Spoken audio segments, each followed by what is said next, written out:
반갑습니다. 반갑습니다. 우리들 소식 전하도록 하겠습니다. 할렐루야. 주님의 이름으로 환영합니다. 코로나19 확장으로 인해서 정부의 시책에 따라 당분간 인터넷 예배로 드리도록 하겠습니다. 이럴 때일수록 더욱 소중한 믿음을 지키시는, 그리고 비록 인터넷으로 드리지만 우리가 예배의 품질이 떨어지지 않도록 더욱더 영혼과 믿음을 통해서 주님을 만나시는 여러분들이 되시기 바랍니다. 9월 큐티 자료 생명의 삶이 준비되었습니다. 한 권씩 갖고 가셔서 하나님의 말씀과 함께하는 성도님이 되시기 바랍니다. 또 기도의 사명, 코로나19로 인해서 지금 많은 분들이 고통 가운데 있습니다. 코로나19에 걸리신 분들, 또한 이분들을 또 치료하기 위해서 우리의 많은 의료진들, 보건당국들이 헌신하고 있죠. 또한 실물 경제의 타격으로 인해서 많은 자영업자들과 직장인들과 많은 분들이 경제적인 어려움을 호소하고 있습니다. 이럴 때 정말 교회가 기도에 더욱더 힘써야 될 줄로 믿습니다. 함께 기도해요. 우리 건강 회복을 위해서 우리 김진순 권사님, 안은주 성도 기도해 주시고요. 또 소망교회 우리 자녀들의 학업과 진학 그리고 취업을 위해서 기도해 주시고, 또 코로나19 빠른 종식을 위해서 기도해 주시고, 또 우리 교회들이 이 온라인으로 드리는 예배 때문에 많은 교회들이 어려움을 겪고 있습니다. 그래서 예배가 빨리 회복될 수 있도록 기도해 주시고, 또 성도들의 사업장과 직장과 안전을 위해서 기도해 주시기 바랍니다. 특별히 우리 김진순 권사님, 우리 심성윤 집사님 모친 되시는데, 지금 원래는 벌써 엊그저께 수술을 받으셔야 되는데 현재 우리가 잘 알듯이 의료계 사정으로 인해서 수술이 연기되었습니다. 조속히 수술 받을 수 있도록 의료 분쟁이 원만하게 타결되도록 기도하시기 바랍니다. 네, 온라인이지만 우리 마음으로 성도 간에 교제하겠습니다. 감사합니다. 반갑습니다. 사랑합니다. 축복하시기 바랍니다. 건강하셔야 됩니다. 건강하시죠?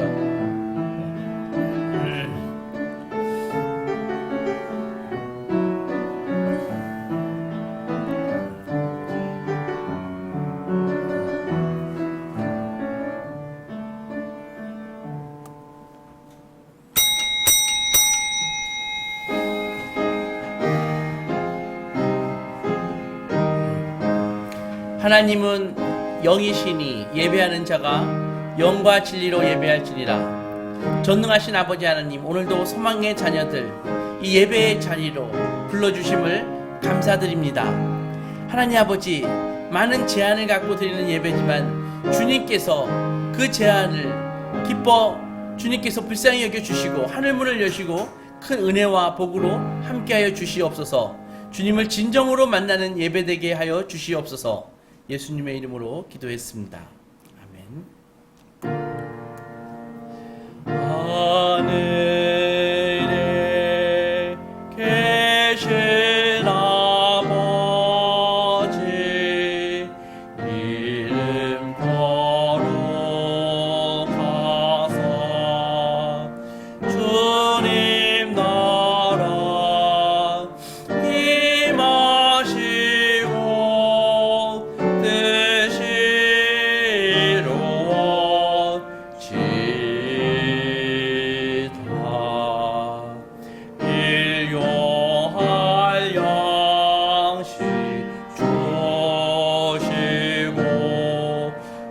우리들의 큰 죄 다 용서하옵시고,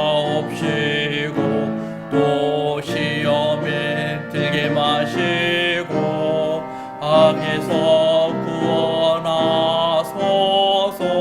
대개 주의 나라 주의 권세 주의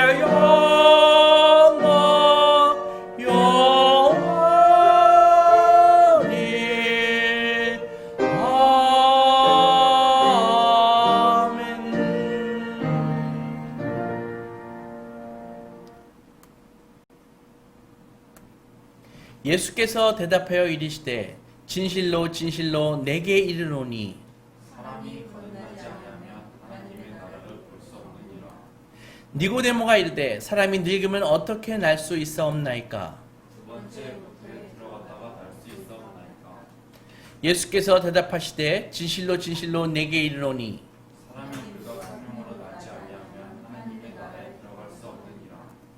육으로 난 것은 육이요 영으로 난 것은 영이니 나는 내가 네게 거듭나야 하겠다는 말을 놀랍게 여기지 말라. 무릇 그리스도 예수와 합하여 세례를 받은 우리는 그의 죽으심과 합하여 세례를 받은 줄 알지 못하느냐. 그러므로 우리가 그의 죽으심과 합하여 세례를 받음으로 그와 함께 장사되었나니 이는 아버지의 영광으로 말미암아 그리스도를 죽은 자 가운데서 살리심과 같이 우리로 또한 새 생명 가운데서 행하게 하려 함이라. 아멘. 나는 전능하신 아버지 하나님 천지의 창조주를 믿습니다. 나는 그의 유일하신 아들 우리 주 예수 그리스도를 믿습니다. 그는 성령으로 잉태되어 동정녀 마리아에게서 나시고 본디오 빌라도에게 고난을 받아 십자가에 못 박혀 죽으시고 장사된 지 사흘 만에 죽은 자 가운데서 다시 살아나셨으며 하늘에 오르시어 전능하신 아버지 하나님 우편에 앉아 계시다가 거기로부터 살아있는 자와 죽은 자를 심판하러 오십니다. 나는 성령을 믿으며 거룩한 공교회와 성도의 교제와 죄를 용서받는 것과 몸의 부활과 영생을 믿습니다. 아멘.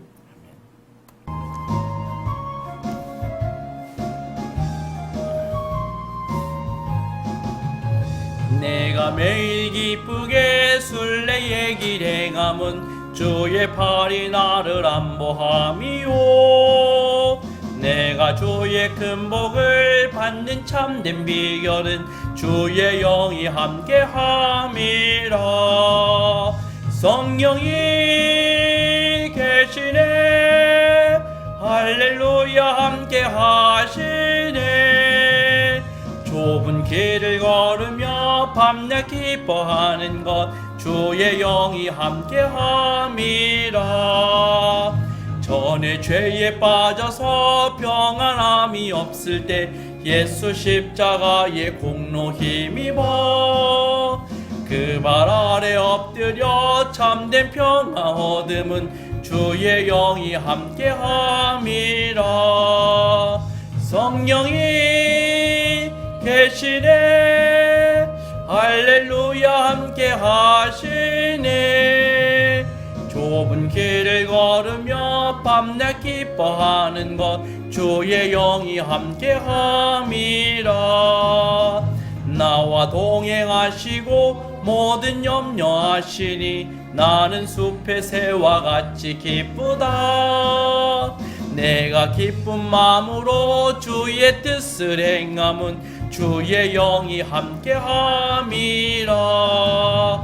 성령이 계시네 할렐루야 함께하시네.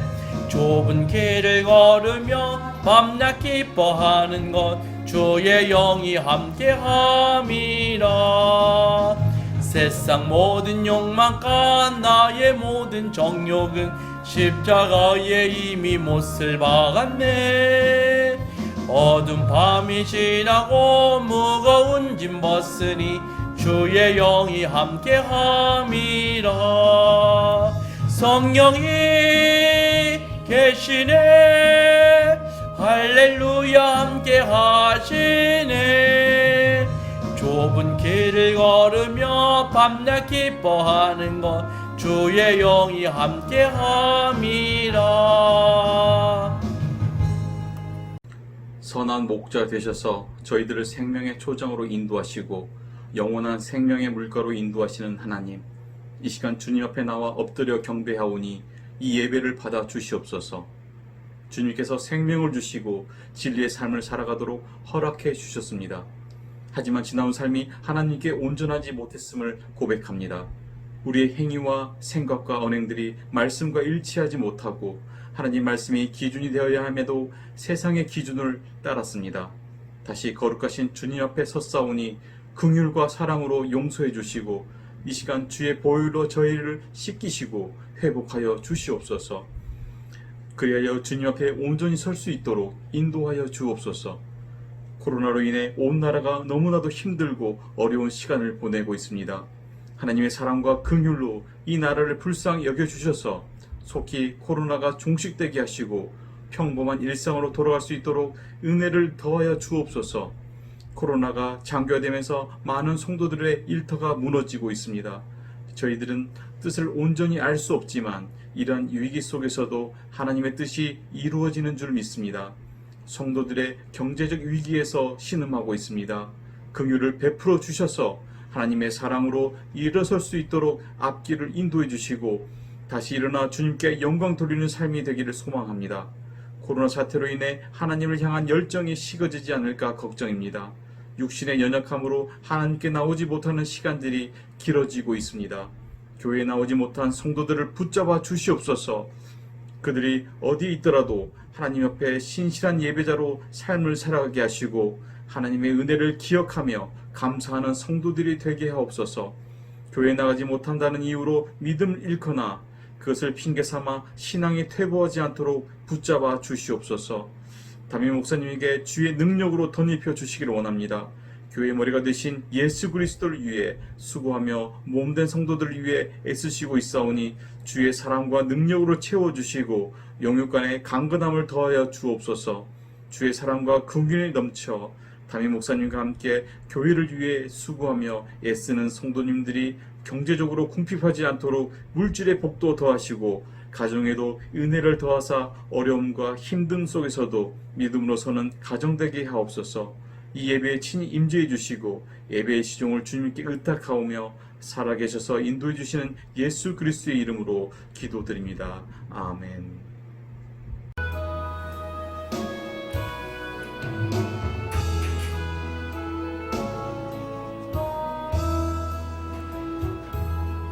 내 주님 입으신 그 옷은 참 아름다워라. 그 향기 내 맘에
고린도후서. 그러므로 우리가 낙심하지 아니하노니 우리의 겉사람은 낡아지나 우리의 속사람은 날로 새로워지도다. 우리가 잠시 받는 환난에 경한 것이 지극히 크고 영원한 영광에 중한 것을 우리에게 이루게 함이니 우리가 주목하는 것은 보이는 것이 아니요 보이지 않는 것이니 보이는 것은 잠깐이요 보이지 않는 것은 영원함이라. 만일 땅에 있는 우리의 장막집이 무너지면 하나님께서 지으신 집 곧 손으로 지은 것이 아니요 하늘에 있는 영원한 집이 우리에게 있는 줄 아느니라. 참으로 우리가 여기 있어 탄식하며 하늘로부터 오는 우리 처소로 덧입기를 간절히 사모하노라. 이렇게 입음은 우리가 벗은 자들로 발견되지 않으려 함이라. 참으로 이 장막에 있는 우리가 짐진 것 같이 탄식하는 것은 벗고자 함이 아니요 오히려 덧입고자 함이니 죽을 것이 생명에 삼킨 바 되게 하려 함이라. 곧 이것을 우리에게 이루게 하시고 보증으로 성령을 우리에게 주신 이는 하나님이시니라. 그러므로 우리가 항상 담대하여 몸으로 있을 때에는 주와 따로 있는 줄을 아노니 이는 우리가 믿음으로 행하고 보는 것으로 행하지 아니함이로라. 우리가 담대하여 원하는 바는 차라리 몸을 떠나 주와 함께 있는 그것이라. 그런즉 우리는 몸으로 있든지 떠나든지 주를 기쁘시게 하는 자가 되기를 힘쓰노라. 이는 우리가 다 반드시 그리스도의 심판대 앞에 나타나게 되어 각각 선악간에 그 몸으로 행한 것을 따라 받으려 함이라. 그런즉 누구든지 그리스도 안에 있으면 새로운 피조물이라. 이전 것은 지나갔으니 보라 새 것이 되었도다. 나비가 어떻게 나비가 될까요? 나비를 낳는 것이 아니죠. 나비 엄마가 나비를 낳는 것이 아닙니다. 나비 엄마는 교미를 한 다음에 약 30개에서 40개 정도의 알을 낳습니다. 알을 뽕나무나 탱자나무 같은데, 호랑나비 같은 경우는 그런 나무에 낳는다고 합니다. 그래서 40개의 알을 낳지만 불과 2개 내지 많아야 한 4개 정도가 생존하는데 그 안에서 애벌레가 태어나는 것입니다. 나비 엄마는 본능적으로 애벌레가 좋아하는 나무인 뽕나무나 탱자나무 이런 데 알을 낳고, 그래서 부화해서 알을 깨어 나온 그 애벌레의 첫 번째 먹이는 자기의 그 알 껍데기가 그 애벌레의 먹이가 되는 것입니다. 그래서 그 애벌레는 그 알 껍데기를 이렇게 먹고 그걸 다 먹은 다음에는 이제는 뽕나무나 그런 탱자나무의 이파리를 먹기 시작하는 것입니다. 애벌레는 그냥 애벌레가 그렇게 커지는 것이 아니라 애벌레는 껍질을 벗습니다. 껍질을 몇 번 벗냐 하면은 껍질을 5번을 벗습니다. 그래서 껍질을 벗을 때마다 부쩍 커지는 것입니다. 그래서 이제 5번째 껍질을 벗고 나서는 이제는 나무로 이렇게 기어가가지고 나무 가지에서 이렇게 씨를 내려가지고 거기서 고치가 되는 것입니다. 그래서 움직이지 않아요. 그래서 그런데 그 움직이지 않을 때 고치가 되는 그 고치 안에서 가장 크게 자라는 것입니다. 그래서 번데기가 되는 것이죠. 번데기 시절이 이제 가장 크게 자라는 것이고, 이때 애벌레는 번데기 안에서 나비로 변하는 것입니다.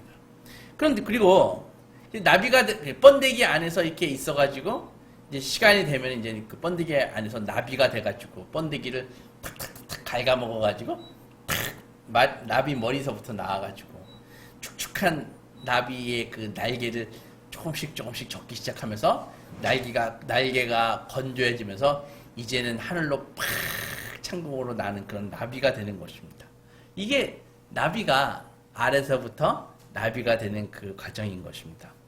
그러니까는 애벌레 때 2차원적 존재가 돼가지고 기어다닐 수밖에 없는 그런 존재에서 그 존재일 때는 정말 위험합니다. 그래서 생존율이 아주 떨어져요. 왜냐면 애벌레로 기어다니니까는 천적들이 있지 않습니까? 커다란 곤충이 잡아먹고 새가 잡아먹고 한 입에 들어가죠. 그런데 나비가 됐을 때는 이제는 날아다니는 나비를 감히 쉽게 누가 공격할 수 없는 아주 자유스러운 그런 존재가 되는 것이죠. 2차원적 존재에서 3차원적 존재로 변하는 것입니다. 기독교 신앙의 중심은 예수님의 그 죽음이 어떤 방식이든지 우리에게 영향을 주어가지고 하나님과 바른 관계를 맺게 해준다. 그리고 하나님과 새로운 관계로 원수되었었는데 새로운 관계로 출발하게 해준다. 그런 것입니다. 우리는 그리스도의 죽음이야말로 도무지 상상할 수 없는 무언가가 바깥에서 우리 세상으로 팍 뚫고 들어온, 정말 역사에 팍 뚫고 들어온 지점이라고 생각을 믿는데요. 그러면은 이렇게 이해할 수 없는 일이 어떻게 우리에게 유익이 되는가 물을 수 있겠지만, 그것은 이런 것입니다. 우리가 음식을 먹었을 때 음식이 어떤 과정을 거쳐서 우리를 건강하게 하고 우리를 살리게 하는 건 모르지만 일단 먹으면은 그 음식 때문에 우리의 건강과 체력을 유지하는 것입니다. 이처럼 그리스도가 하는 일이 어떻게 우리에게 효력을 끼치는지는 잘 몰라도 그냥 예수님이 하시는 일을 예수님을 마음에 받아들일 수 있는 것입니다. 사실 그 일은 예수님을 마음에 받아들이기 전까지는 그 효력을 우리가 알 수 없다는 것이죠. 그래서 예수님은 이 땅에서의 그 사역에서 또 십자가 위에서 하나님의 뜻에 완전하게 복종했고 완전하게 낮아지셨습니다. 예수님은 하나님이셨기 때문에 이 일을 완전하게 하실 수 있었고, 또 예수님은 완전한 인간이셨기 때문에 복종하며 낮아질 수 있었습니다.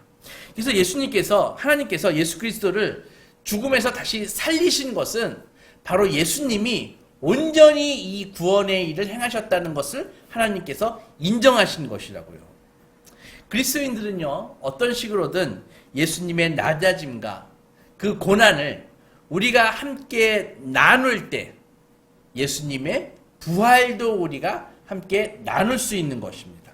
그래서 오늘 본문의 표현에 의하면 5장 1절에 땅에 있는 우리의 장막집이 무너지면, 그게 무슨 말이냐 하면은 바로 이 육신이 죽는 것을 얘기하는 것입니다. 이것을 성경에서는 장막으로 표현하는 것이죠. 육체를요. 그게 무너지면은 그 이후에는 새 생명을 받게 되어 완전한 피조물이 된다는 말입니다. 그래서 완전히 행복한 그런 피조물이 된다는 것을 우리는 믿는 것입니다. 5장 1절 하반부에서 나와 있지 않습니까? 하늘에 있는 영원한 집이 우리에게 있는 줄 알미라. 그러니까 이 육신이 무너지면은 하늘에 있는 영원한 집이 우리에게 있어서 2절에서 그 하늘에 있는 집으로 덧입기를 사모한다. 그 말은 새로운 육신을 받는다. 그런 말입니다. 우리가 자주 외우는 말씀이죠. 고린도후서 5장 17절 말씀인데, 누구든 그리스도 안에 있으면 새로운 피조물이라. 이전 것은 지나갔으니 보라 새 것이 되었더라. 외우지만 이 말의 의미는, 새로운 피조물이 된다는 말의 의미는 기독교인이 된다는 것은 단순히 예수님의 무슨 가르침을 받고 그 가르침을 따른다는 의미가 아닙니다. 그런 것 단순한 의미가 아니라 이제는 새로운 존재가 된다는 것입니다. 새로운 존재가. 사람들은요, 종종 인간에서 출발해가지고 원숭이로, 그러니까 원숭이에서 출발해서 인간으로 이렇게 진화해 왔다고 이렇게 생각을 하면서, 그리고 앞으로 인간이 어디까지 진화할 것인가 이런 생각을 하지만은, 사실 기독교적인 관점에서 보면은 이 최종적인 진화는 이미 일어났습니다. 어떻게 일어났습니까? 바로 예수 안에서 새로운 존재가 된 게 최종적인 그런, 굳이 표현을 하자면 진화라 이 말입니다.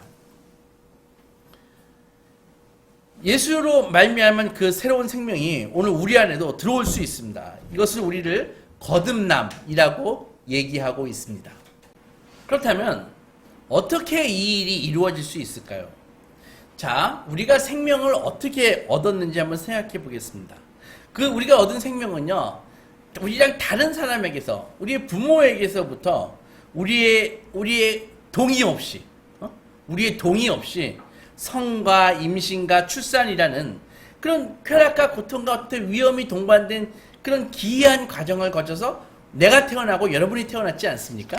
그런 거죠, 그죠? 그러니까 우리 대부분은 어렸을 때 아기가 어떻게 생겨나는지 이 상상을 하느라 많은 시간을 보내게 됩니다. 그래서 엄마한테 물어보면 엄마가 어렸을 때는 뭐라고 대답해 줬냐고 하면은, 엄마, 아기가 어디서 나왔어? 나는 어디서 나왔어? 그러면 엄마가 다리 밑에서 주워왔다고 얘기를 많이 합니다. 그래서 그런 말을 듣다가 이제 중학교 가가지고 생물 시간에 가서 정답을 듣게 되는 것이죠. 그래서 어떤 애들은 막 정답을 듣고 나가지고 도저히 못 믿겠다 그러고 막 그런 아이들도 있습니다. 왜냐면은 너무나 기이하니까. 이게 정말 하나님의 놀라운 섭리가 아닐 수 없습니다. 그런데 하나님은요, 우리 첫 번째, 지금 우리 같은 우리 인류를 만드시기 위해서 그런 방법을 사용하셨는데, 최종 인류를 만드시기 위해서도 하나님은 아주 기이한 방법을 사용하신다고요. 그래서 하나님께서요, 최종 인류를 만드시기 위해서 또 한 번 예수 그리스도 안에 있는 생명을 어떻게 최종 인류에게 전달할 것인가 계획하셨습니다. 그러므로 그 과정 역시 아주 기이하다는 것을 우리가 예상해야 되는데, 하나님께서는요, 성을 처음 만들 때 우리와 상의하지 않으셨죠? 생명을 처음 만들 때도 우리와 상의하지 않으셨습니다. 마찬가지로 그리스도를 통해서 새 생명을 주실 때도 아주 기이한 방법으로 주신다는 말씀이시죠. 어떤 걸 통해서 우리에게 새로운 생명을 주십니까? 바로 예수를 믿음으로, 세례를 받음으로, 성찬을 먹음으로써 우리가 새 생명을 받는 것입니다. 지금 이 세 가지 방법 외에 다른 방법은 없다라고 얘기하는 것이 아니라 바로 예수님이 이 세 가지 방법을 우리에게 가르쳐 주신 것이라고요. 그래서 이 세 가지 방법을 통해서 우리가 새로운 생명을 얻을 수 있다, 이렇게 말씀하시는데, 천국을 상속받고 영원한 생명을 얻을 수 있는 이 새로운 인류가 되는 세 가지 방법이 왜 새로운 생명의 통로가 되어야 되는지는 알 수 없지만, 그러나 성을 통해서 인간이 태어나는 일에 대해서 누군가가 가르쳐 주었기 때문에 우리가 우연히 알게 돼서 지금 아는 거 아닙니까? 만약에 지금 그 사람이 태어나는 방법을 누군가가 나에게 알려주지 않았더라면 저는 지금도 아마 몰랐을 것입니다. 우리는 사실은 우리가 그 실제는 그 있는 그대로 받아들여야 되는 것이지, 그 실제를 우리가 왜곡하거나 그 실제를 우리가 바란다고 해서 실제를 다른 것을 원해서는 안 되는 것입니다. 좀 설명을 드릴게요.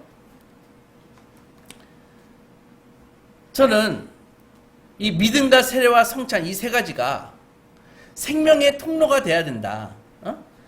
저는 이것을 믿습니다. 그것을 어떤 근거에 의해서 믿냐고 하면은, 보세요. 예수님이 하나님이었다고 저는 지금도 믿고 있고, 또 하나님이라고 믿는 이유도 같은 이유인데, 예수님이 자기를 따르는 제자들과 성도들에게 새 생명이 이렇게 전달된다. 예수님의 생명이 너에게 전달되는 방법은 나를 믿고 세례를 받고 성찬을 받음으로써 전달된다는 것을 예수님이 가르쳐 주셨기 때문에 제가 아는 것이거든요. 그러면은 예수님이 가르쳐 주었다고 하는 것은 역사적인 사실 아닙니까? 그죠? 그래서 그 사실을 믿는 것입니다. 그러니까는 예수님의 그 권위를 믿기 때문에 제가 그것을 믿는 것이라고요. 그러니까는 잘 안다는 것을 한번 생각을 해보세요. 여러분들, 우리는 권위에 의해서 아는 것입니다. 예를 들어가지고 믿을 만한 사람이 말하면 그것을 믿게 되는 거고 알게 된다는 것입니다. 그러니까 우리가 알고 있는 것의 99%는 우리가 믿는 사람들이 알려줘서 아는 것이라고요. 생각해 보세요. 저는요, 호주라는 곳에 가본 적이 없습니다. 그런데 지구 남쪽에 호주가 있다는 건 내가 알고 있는 것입니다. 어떻게 합니까? 저의 아들이 갔다 왔고, 제가 조카들이 거기에 살고 있고, 제가 신뢰할 수 있는 많은 사람들이 호주가 지구 남쪽에 있다고 사진을 보여주면서 여기가 호주야라고 하니까 나는 호주가 있다는 것을 믿는 것입니다. 그런 것이죠.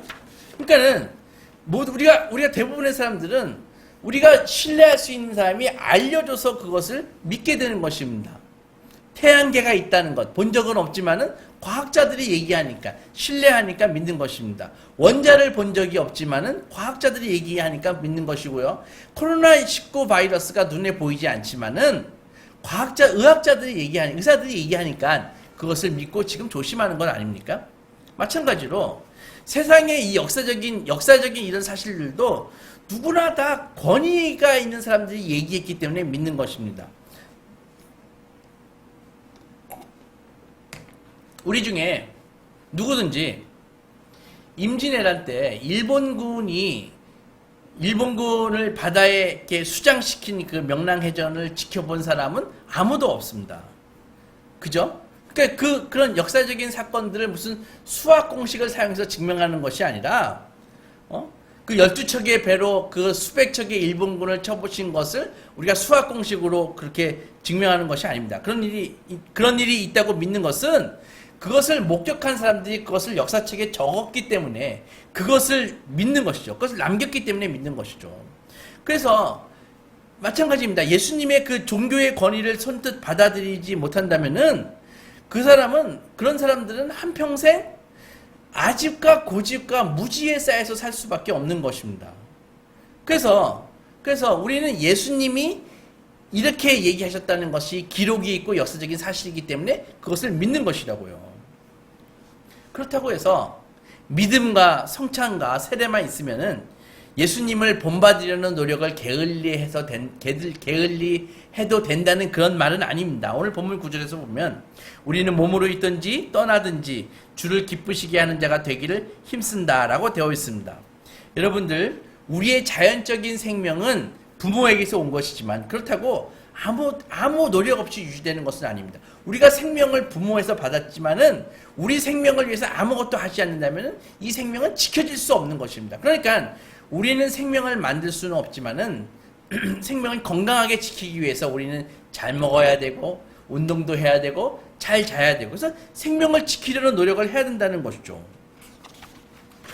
그러나 그것은 생명을 만드는 일이 아니라 바로 생명을 지키는 일에 불과하다는 것을 알아야 됩니다. 마찬가지로 그리스도인은요, 예수님으로부터 생명을 받았습니다. 그러나 아무 노력도 하지 않고 아무 예배도 드리지 않고 아무 말씀을 먹지 않는다면은 그것은 그 생명을 아주 심각하게 생명을 잃게 될 수가 있는 것이죠. 세상에서 가장 훌륭한 그리스도인이라 할지라도 자기 힘으로 사는 것이 아닙니다. 우리 5절 보면은 하나님께서 성령님을 우리에게 주셔서 장차 새로운 몸을 입을 성도들의 그 보증서 역할을 했다. 이렇게 말씀하고 있는 것입니다. 그래서 우리는 생명을 만들 수 없습니다. 다만 우리의 노력으로는 결코 얻을 수 없었을 이 생명을 그저 보살피고 보호할 수 있을 뿐입니다. 여기에서 결론이 나오는데 우리의 몸에 자연적인 생명이 있기 때문에 어느 정도 우리는 회복시키기 위해서 그 생명은 몸을 회복하기 위해서 많은 일을 하지요. 살아있는 몸은 죽은 몸과 달리 이 상처를 입었을 때 어느 정도까지는 우리 자신을 치유할 수 있고 또 면역 시스템이 있어서 병원군하고 싸울 수도 있고 쫓아버릴 수도 있습니다. 그러나 몸이 살아있다는 것은요, 절대 상처를 입지 않는다는 뜻이 아니라 어느 순간까지 스스로 회복할 수 있다는 말입니다. 세상 사람들은 교회에 대해서 관심이 많이 있습니다. 조금의 사건이라도 있으면은 교회와 조그만 잘못된 사건이 교회와 연관되어 있다고 생각하면은 마치 건수라도 잡은 양 비난과 조롱을 퍼붓는 것을 우리는 많이 볼 수 있습니다. 그러나 그런 일은 예수님 당시부터 있어 왔고 본인들이 어떻게 생활해도 자기들은 어떻게 생활해도 문제가 없지만 교회는 그래서는 안 된다고 그렇게 기준을 만들어 놓고 공격을 일삼습니다. 그러나 사람들이 오해하는 바가 있는데 그리스도인이라 할지라도 절대 잘못을 저지르지 않는 사람이 아닙니다. 그리스도인이란 절대 잘못을 저지르지 않는 사람이 아니라 넘어질 수도 있지만 넘어질 때마다 회개하고 죄를 지어도 회개하고 다시 일어나서 몇 번이고 새롭게 시작할 수 있는 사람이 그리스도인입니다. 성도 안에 그리스도의 그 생명이 있기에 우리가 매번 부서지고 넘어져도 그 생명이 우리를 다시 회복시키시고 또 성화의 과정을 반복하면서 내가 죽고 예수가 사는 그 자발적인 그 죽음을 계속함으로써 우리는 언제나 하나님 앞에 조금씩 성화되어 가는 존재라는 것이죠. 이것이야말로 그리스도인이 착하게 살려고 선하게 살려고 노력하는 세상의 사람과 구별되는 이유입니다.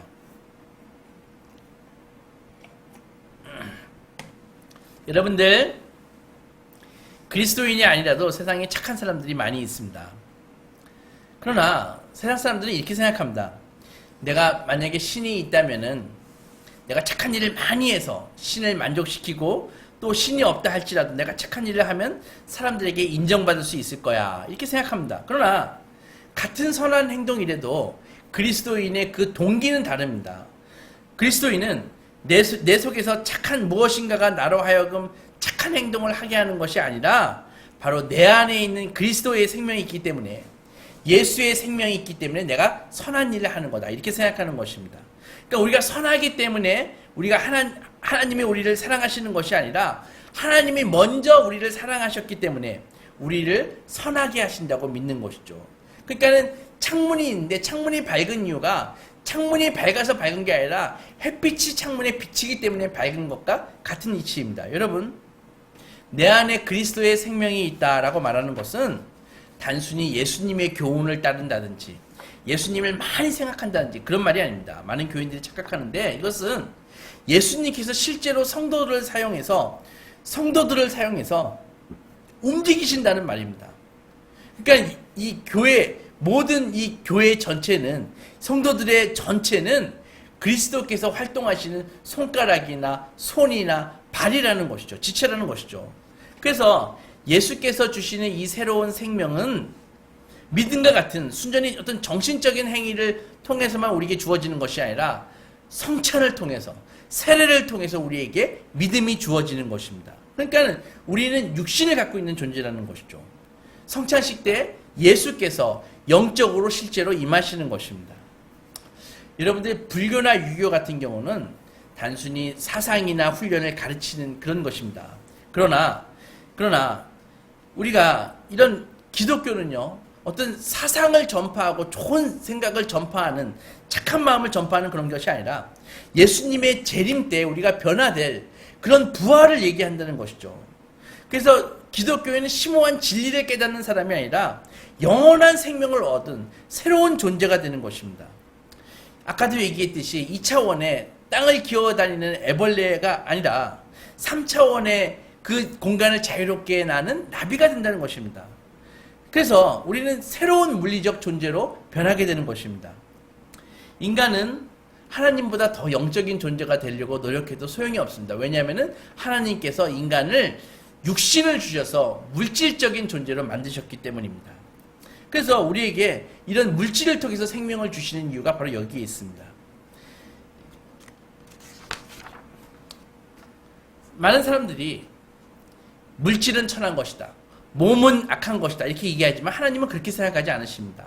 우리가 먹는 것도 만드신 분도 하나님이시고요, 우리의 물질을 주신 것도 하나님이시고요, 하나님은 물질을 좋아하시는 것입니다.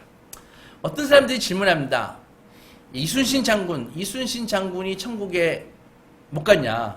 그때는 교회도 없었는데 이순신 장군이 그렇게 훌륭한 인물이 복음을 듣지 못했다고, 예수 안 믿었다고 천국에 못 간다는 것이 말이 되냐? 이렇게 하는 질문이 있지만은 분명한 사실은 우리가 그리스도에 대해서 들을 기회가 없었던 이들이 어떻게 될 것인지에 대해서 하나님이 우리에게 명료하게 성경에서 가르쳐 주시지 않습니다. 우리는 오직 예수 그리스도를 통해서만 구원받을 수 있다고 가르쳐 주시는 것이죠. 그러나 예수님을 모르고 돌아가신 이순신 장군님이 천국에 갔는가에 대해서는 잘 모릅니다. 그것은 하나님의 영역이기 때문입니다. 그러나 한편으로 생각해 보면 세상 사람들이 예수님을 모르는 사람들의 운명을 걱정하면서 막상 자기는 여전히 예수 안 믿는다면 그거 아주 모순 아닙니까? 그러니까는 예수 안 믿고 죽은 사람들의 운명은 걱정하면서 왜 자신은 예수를 믿지 않는 것이죠? 교회가 왜 그러냐고 요새 말들 많이 하는데, 그렇게 걱정되면은 자기가 먼저 예수를 믿어야 되지 않을까요? 자기가 예수를 믿고 먼저 본을 좀 보여주면 안 될까요? 그리스도인들은요, 그리스도의 몸입니다. 그리스도는 이 유기체를 통해서 일하십니다. 이 몸의 구성원이 하나씩 더 생길 때마다, 그리고 몸의 구성원들이 조금씩 더 성숙할 때마다 예수님은 더 많은 일을 하실 수 있는 것입니다. 여러분들 생각해 보세요. 하나님은요, 완전하고 능력 많는 천사들을 통해서가 아니라 불완전하고 허물 많은 죄 많은 인생들을 예수께서 피값으로 사시고 성숙시키시면서 하나님의 역사를 이루어 가십니다. 이것이 하나님의 뜻입니다. 만약 우리들이 그리스도 밖에 있는 자들을 돕고 싶다면 무엇보다도 우리 자신이 먼저 예수의 세포가 되어서 그들을 도울 수 있는 그런 예수의 몸을 불리는데 우리가 쓰임 받아야 되는 것입니다. 성경의 사탄은 공중의 권세를 받은 자라고 표현하고 있습니다. 이 세상의 임금이라 그러죠. 그러니까 세상의 권세를 잡고 있다는 말입니다. 그러면 왜 하나님은 세상에 이 마귀 사탄이 점령한 이 세상에 인간으로 이렇게 변장을 하고서 예수님이죠. 들어와서 일종의 이 교회라고 하는 이 연약한 이 비밀 결사들을 통해서 마귀의 세력을 이렇게 전복시키려고 하실까요? 예수님의 표현을 빌리자면 왜 12군단이나 되는 천군과 천사를 당장 끌고 오셔가지고 데리고 오셔가지고 이 사단의 세계를 침공하시지 않고 놔두실까요? 혹시 예수님이 생각보다 약하신 것 아닙니까? 라고 질문할 수 있습니다.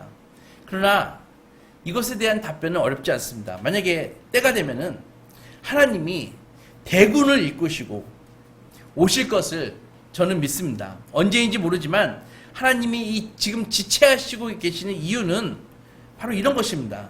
하나님이 우리들에게, 하나님이 사람들에게 하나님의 편에 설 수 있는 기회를 지금 주시고 계시는 것입니다. 여러분, 하나님께서 세상을 침공하실 것입니다. 많은 사람들이 하나님이 계시면 왜 세상이 이래? 왜 당장 개입하시지 않는 거야? 라고 얘기하지만 그래서 그것은 본인이 하는 말의 뜻을 잘 모르고 하는 말입니다. 마태복음 21장에서 예수님은 한 비유를 드십니다. 포도원 비유를 드십니다. 포도원의 비유에서 포도원 주인이 먼 나라로 여행을 하면서 농부들에게 포도원을 대신 맡기십니다. 경영하게 하시고 수익을 나누도록 그렇게 계약을 맺으시고 떠나십니다.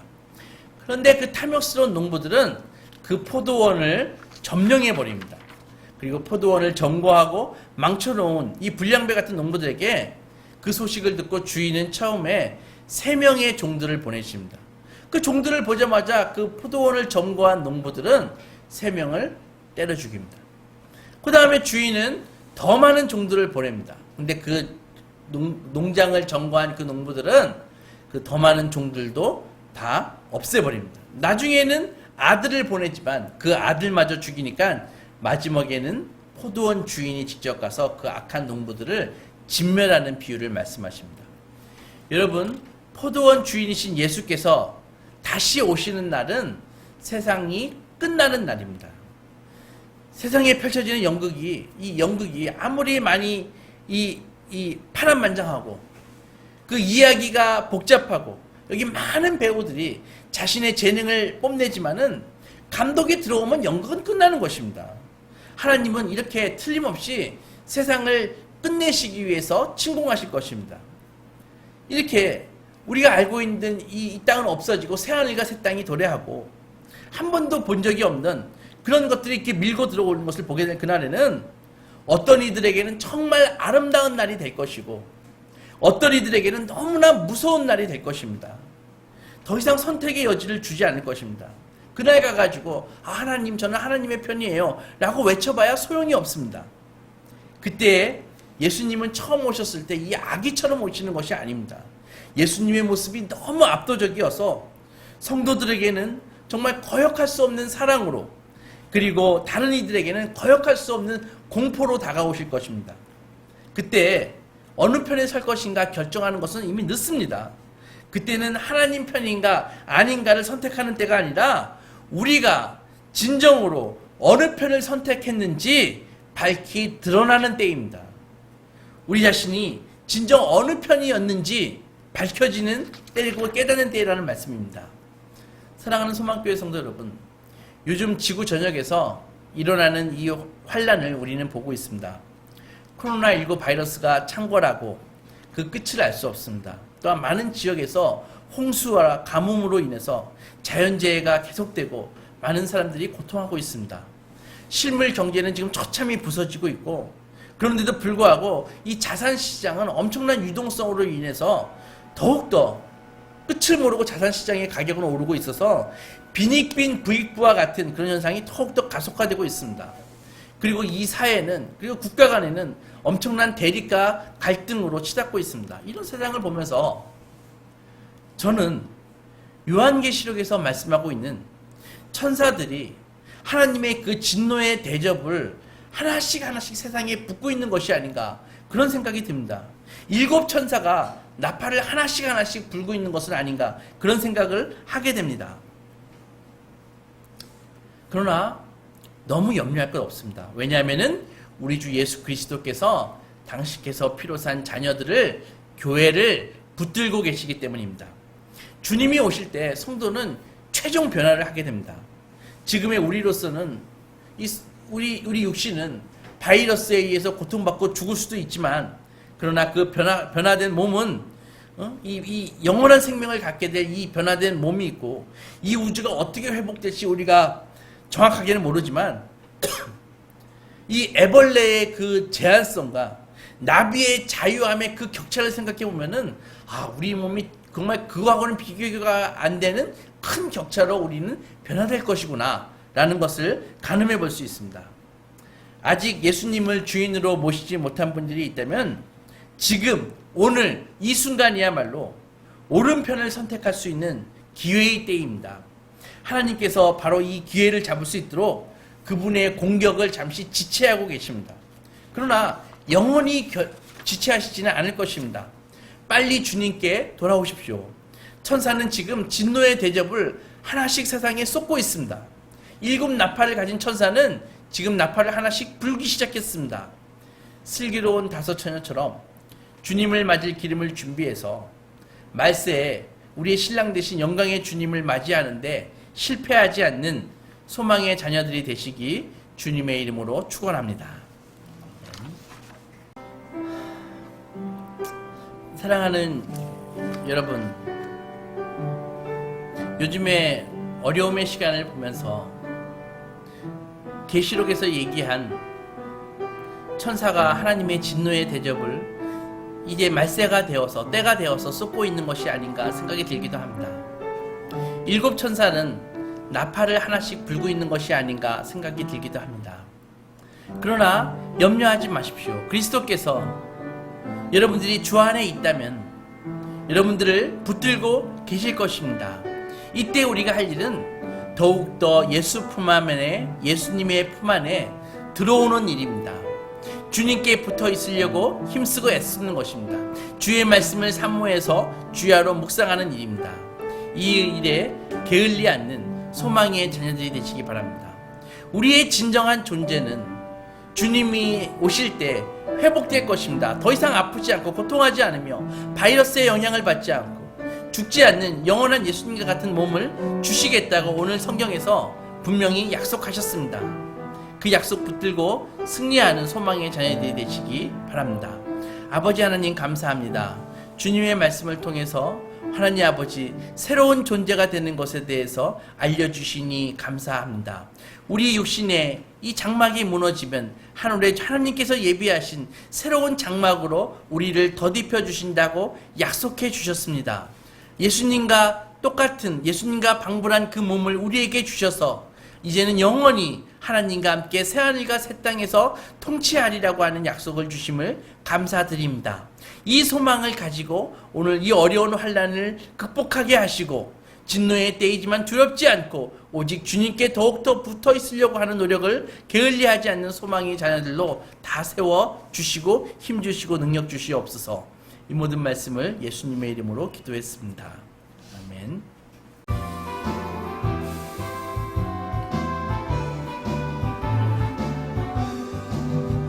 하나님의 나팔 소리 천지 진동할 때에 예수 영광 중에 구름 타시고 천사들을 세계 만국 모든 곳에 보내어 구원 받은 성도들을 모으리.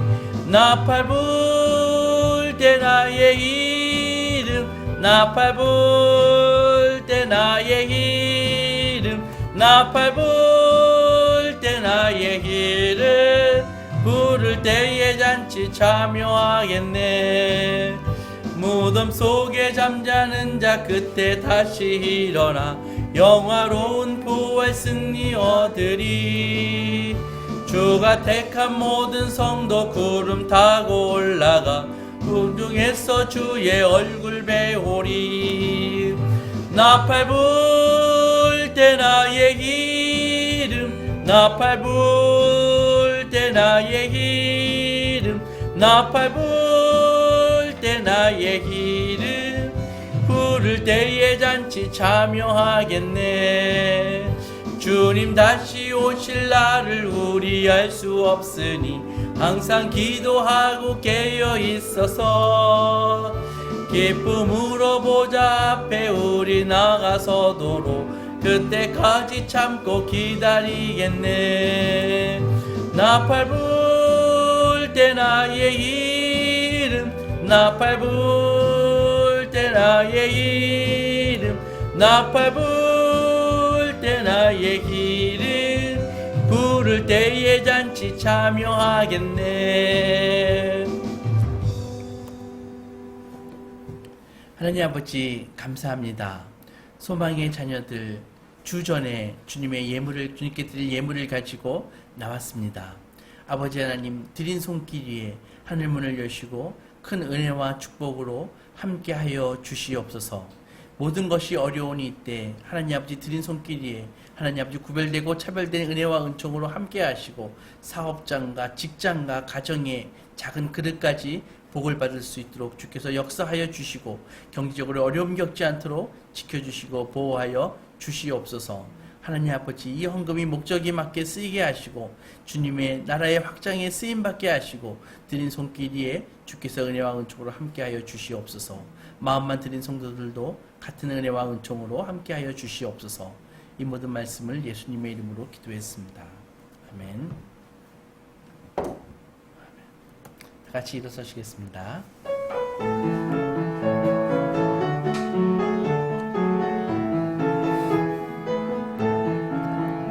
우리는 사랑의 띠로 하나가 되었습니다.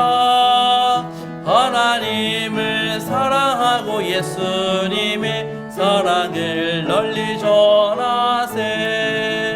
모두 찬양하며 주의 사랑을 전하세. 모두 함께 예수님의 사랑을 세상에 널리 알리세. 이제는 우리 주 예수 그리스도의 은혜와 성부 하나님의 크신 사랑과 성령 하나님의 감화감동 교통하심이 오늘 주의 말씀 가운데 하나님께 소망을 두고 예수 그리스도께 오직 소망을 두기로 결정한 소망의 자녀들 위해 이제부터 영원까지 함께 있을지어다. 아멘. 아버지 하나님 감사합니다. 부족하고 어려운 가운데 주의 말씀 증거했습니다.